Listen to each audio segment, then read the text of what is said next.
अभी भी हमारे अरुण प्रभा जी के भाई वहाँ सामायिक लेकर के बैठ जाते, 3-3 सामायिक लेके बैठते हैं, मोबाइल खुला रख देते हैं, यहाँ पर मोबाइल रख दिया कि वहाँ मोबाइल से उनको वहाँ सुनाई देता है। इस तरह से विज्ञान की कितनी प्रगति कर ली है। इतना सा मोबाइल कान पे लगाया और भीड़ में हम कहीं गुम हो गए तो तू कठे है, मैं आठे इन मंदिरा पायरी मते उभी है, तू आठे आई जा। भीड़ में तो एक दूसरे को ढूंढना मुश्किल हो जाता है। मोबाइल ने सारी बातें क्या कर दी, हमको आसान कर दी है। 1 मिनट में हम कहाँ हैं, अभी हम ट्रेन में बैठ रहे हैं, अभी हम ट्रेन के इस डब्बे में बैठे हुए हैं और बराबर आदमी एक दूसरे को ढूंढ करके निकाल सकता है। मोबाइल ने तो कमाल कमाल कर दिया है। इतना सा कान पे लगाया कि कहाँ से कहाँ आवाज चली जाती है और कहाँ से कहाँ कम्युनिकेशन हो जाता है। इस कारण से आजकल लेटर लिखने का तो जमाना ही चला गया, टेलीग्राम करने का जमाना ही चला गया है। लैंडलाइन फोन का भी कोई उपयोग नहीं रहा, लैंडलाइन का फोन भी बोर करता है, बोर मारता है। बस मोबाइल में वो 10 आंकड़ी नंबर लगाया कि काम 1 मिनट में हो जाता है। ये सारा किसने किया? किसने किया? विज्ञान ने किया, बुद्धि ने किया। ये इलेक्ट्रिक का शोध अगर नहीं लगाया होता, एडिसन नाम का व्यक्ति होके गया, उसने इलेक्ट्रिक का शोध लगाया। ये इलेक्ट्रिक कैसे बनाना, ये इलेक्ट्रिसिटी कैसे तैयार करना, वो वायर के अंदर कैसे बराबर एक दूसरे के घर में पहुंचाना, कैसे उसका स्विच ऑफ करना, कैसे स्विच ऑन करना। इतना सा बटन दबाया कि पंखा चालू, इतना सा बटन दबाया कि लाइट चालू, इतना सा बटन दबाया कि फ्रिज चालू, इतना सा बटन दबाया कि आपकी मिक्सर चालू। हमारी बहनों को पहले पाटा वरवंटा कितना लेकर के पूरन पोड़ी करना हो तो कितना घसना पड़ता था पाटे के ऊपर वराटे को, और आजकल तो भर्र चालू हो गया एकदम से। देखते देखते विज्ञान ने कितना आविष्कार किया। और ये विज्ञान के पीछे कौन है? आदमी की बुद्धि। आदमी की बुद्धि ने काम इतना कम कर दिया है, खाली उंगलियों का काम रहा है, हाथों का काम चला गया, बाहू का काम चला गया, पैरों का काम चला गया। खाली उंगलियों से बटन दबाओ और काम करो, बटन दबाओ और काम। खाली एक रोटी बटने का काम है, उसकी भी मशीन तो निकल ही गई है, पर अब तक रोटियां हमारी बहनें बटती है। इतनी बात तो कि रोटी बटना और सब्जी छमकना, इतना काम तो रह गया है। ये विज्ञान की प्रगति किस कारण से हुई है? बुद्धि के कारण से। कहा गया है दीर्घो बुद्धिमतौ बाहु, दीर्घो बुद्धिमतौ बाहु। जिसके पास बुद्धि होती है उसकी हाथ, उसकी पहुंच बहुत लंबी होती है, उसके हाथ बहुत लंबे होते हैं।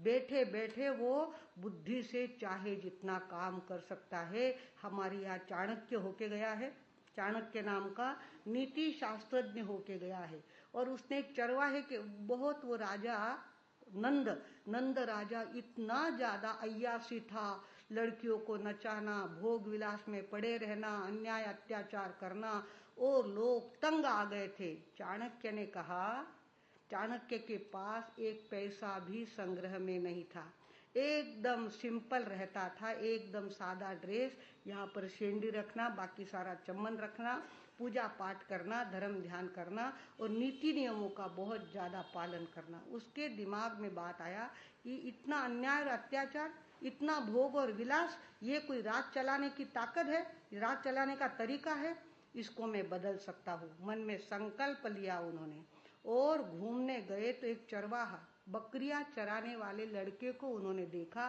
कि ये लड़का कुछ तो भी, इसके कान बड़े हैं, लक्षणों से भी बहुत पता चला है। बुद्धि होती है तो लक्षण देख करके ही बहू घर में लाते हैं, लक्षण देख करके ही जवाई घर में लाते हैं। उसके भी लक्षण होते हैं, पैरों की उंगलियां कैसी होनी चाहिए, भाल प्रदेश कैसा होना चाहिए, हाथों का शेप कैसे होना चाहिए, उंगलियां कैसी होनी चाहिए, उसका स्पर्श कैसे होना चाहिए, उस पर से आदमी की परीक्षा होती है। बड़े बड़े कान जिसके होते हैं वो प्रतिष्ठित आदमी बने बिना नहीं रहता। चंद्रगुप्त ने देखा होगा उस चरवाहे के अंदर, गडरिये के अंदर, गडरिये का बच्चा, चाणक्य ने देखा कि बकरियां चराने वाला लड़का, और उसको पूछा कि बेटे तुम क्या करते हो? बोले सवेरे से बकरी चराता हूँ और शाम को जाकर के रोटी खा के सो जाता हूँ। उसको उन्होंने ट्रेनिंग देना चालू किया, ट्रेनिंग देते देते देते उसको घुड़सवारी सिखाई, उसको युद्ध करना सिखाया, सारी बातें सिखाई, उसको इतना ज़्यादा तैयार किया। एक दिन वो आया कि चंद्रगुप्त नाम का राजा वो बन गया और नंद साम्राज्य को तहस नहस कर दिया और न्याय नीति संपन्न राज्य का उन्होंने क्या किया, निर्माण किया। ये राज्य का निर्माण करते समय श्रेयांसी बहुविघ्नानि, अच्छे काम के बीच में विघ्न ही बहुत आते हैं।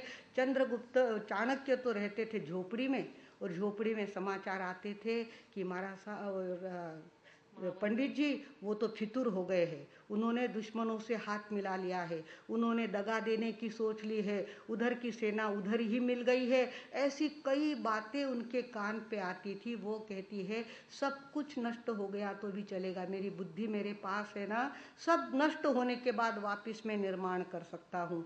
इतनी ताकत उनके अंदर थी। कई प्रकार के निराशा के समाचार उनके पास आए, पर हिम्मते मर्दा तो मददे खुदा। उन्होंने हिम्मत रखी, हिम्मत छोड़ी नहीं। कई लोगों ने दगाबाजी की, कई लोगों ने फितूरी की, किंतु सारे लोग बाजू में रह गए और चाणक्य की बुद्धि ने फिर से नए साम्राज्य का निर्माण किया। किसके बल पे किया? बुद्धि के बल से किया। एक तो बुद्धि आदमी को सहायता देने वाली होती है। एडिसन नाम के वैज्ञानिक ने इलेक्ट्रिक का शोध लगाया और इलेक्ट्रिक जैसी चालू हुई है तो कितनी बातें चालू हो गई है। आज भार वहन होता है, क्या भार नियमन होता है, तो लोगों को घबराहट पैदा हो जाती है। लाइट नहीं तो करेंगे क्या, लाइट नहीं तो रसोई कैसे करना, लाइट नहीं तो कंप्यूटर कैसे चलाना, लाइट नहीं तो टीवी कैसे देखना, लाइट नहीं तो पंखे कैसे चलाना, सारा लाइट के बिना अटक जाता है। लाइट का शोध किसने लगाया? एडिसन नाम के व्यक्ति ने लगाया, उसकी बुद्धि ने ये काम किया। ऐसी बुद्धि आदमी के पास है और उस बुद्धि का सदुपयोग होना बहुत जरूरी है। बुद्धि तो मिली है, पर वो बुद्धि किसी को दगा देने के काम आवे, किसी को ठगने के काम आवे, किसी की हत्या करने के लिए काम आवे, किसी को कुएं में धक्का देने के लिए काम आवे, तो उस बुद्धि ने शास्त्र की जगह शस्त्र का काम कर लिया। उस बुद्धि का काम होता है कि बुद्धि का वो सदुपयोग करे। लोग बुद्धि का सदुपयोग करते हैं, पर बुद्धि का सदुपयोग पैसा कमाने के लिए ही करना आजकल के दुनिया का महज एक शौक बन गया है। बुद्धि मिली है पैसा कमाओ, बुद्धि मिली है पैसा कमाओ, जितनी जमीन मिल सके उतनी जमीन लो, जितने उसके प्लाट पाड़ सके उतने प्लाट पाड़ो, उनको बेचो, उनका कंस्ट्रक्शन करो, उसी में बुद्धि लगाते हैं। ये बुद्धि का अधूरापन है। याद रखो, बुद्धि कैसी चाहिए कि जितना आवश्यक था, मैं भी भूखा ना रहूं, साधु न भूखा जाए। मेरे पास इतना होना चाहिए कि मैं भूखा ना रहूं, मेरे घर में 4 मेहमान आए, उनको भोजन खिला करके मैं भेज सकूं। इतना पैसा मुझे मिल गया, इसके आगे मुझे उसके आगे का क्या करना है, ये सोचने की ताकत बुद्धि में होनी चाहिए। लोग पैसे के ही उलझन में अटके हैं, तो समझ लेना चाहिए उनके पास बुद्धि, चाहे जितने पैसे वाले हो गए होंगे, चाहे जितने हीरे खरीद लिए होंगे, चाहे जितनी गाड़ियां ले ली होगी, चाहे जितने बंगले अपने नाम के कर लिए होंगे, ज्ञानियों की दृष्टि से वो अज्ञानी है। जिसने अगला कुछ सोचा नहीं, जिसने जाना है कि मैं आत्मा हूँ, पहले जन्म में था, इस जन्म में वो उसी आत्मा ने ये शरीर धारण किया है और अगला जन्म उसका होने ही वाला है। इस घर के ओर आगे एक दूसरा भी घर है, माया के ओ पुजारी, आगे की कुछ खबर है।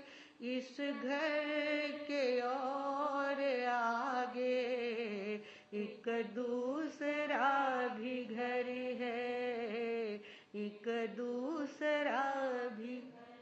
हर समय आदमी को याद रखना चाहिए कि मुझे एक दिन जाना है, और जाते समय आत्मा की कमाई होगी तो साथ चलेगी, बाकी सारी कमाई यहाँ की यहाँ रहने वाली है। यहाँ की यहाँ रहने वाली कमाई के लिए इतनी ज़्यादा बुद्धि का उपयोग कर देना, और जो अपने फायदे की बात है, जहाँ आत्मा का मेरा ध्यान क्यों नहीं लगता, धर्म ध्यान में मेरा मन क्यों नहीं लगता, कर्म निर्जरा में मेरी चेतना क्यों नहीं अटकती, मेरी चेतना शुद्धि की तरफ अपना प्रवास क्यों नहीं करती, ये चिंतन जब तक नहीं जागे तब तक समझना चाहिए कि मेरी बुद्धि अधूरी है।